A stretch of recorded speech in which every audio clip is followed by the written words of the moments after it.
My name is Sam Wagner. I'm the author of Malignant Self-Love, Narcissism Revisited. It is an established fact that abuse, in all its manifestations, verbal, psychological, emotional, physical, and even sexual, co-occurs, happens with intimacy. Most reported offenses are between intimate partners, or between parents and their children. And this, of course, defies common sense. Emotionally, it should be easier to batter, beat, molest, assault, or humiliate a total stranger.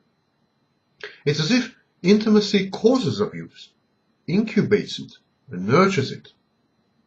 Well, in a way it does. Many abusers believe that their abusive conduct fosters, enhances, and cements their intimate relationships. They equate violence and aggression with enhanced intimacy. To them, pathological jealousy is a proof of love. Possessiveness replaces mature bonding, and battering and beating is a form of paying attention to the partner and communicating with her. Such habitual offenders know no better. They were often raised in families, societies, and cultures where abuse is condoned outright, or at least not frowned upon.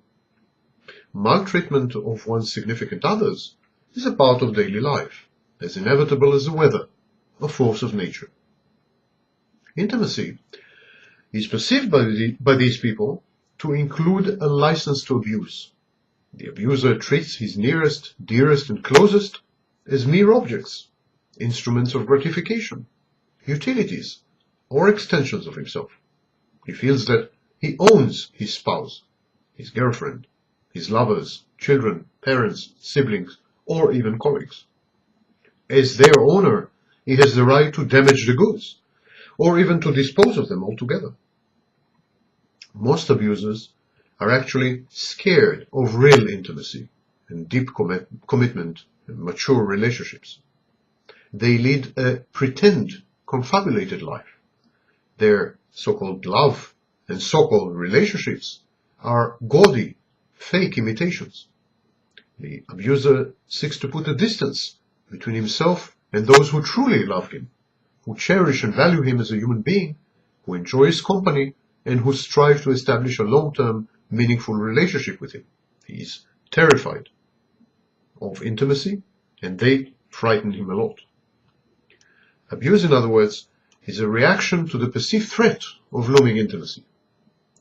It is aimed at fending intimacy off. It is intended to decimate closeness, tenderness, affection, and compassion before they thrive and consume the abuser. Abuse is a panic reaction. The batterer, the molester, they are scared out of their wits. They feel entrapped, shackled, imprisoned, and insidiously altered. They fear that they are losing their uniqueness. They're becoming average, common, like everyone else. Lashing out in blind and violent rage, they punish the perceived perpetrators of intimacy. The more obnoxiously they behave, the less the risk of lifelong bondage. The more heinous their acts, the safer they feel. Battering, molesting, raping, berating, taunting, they are all forms of reasserting lost control, or the perception of lost control. In the abuser's thwarted mind, abuse equals mastery, and continued, painless, emotionally numbed and detached survival.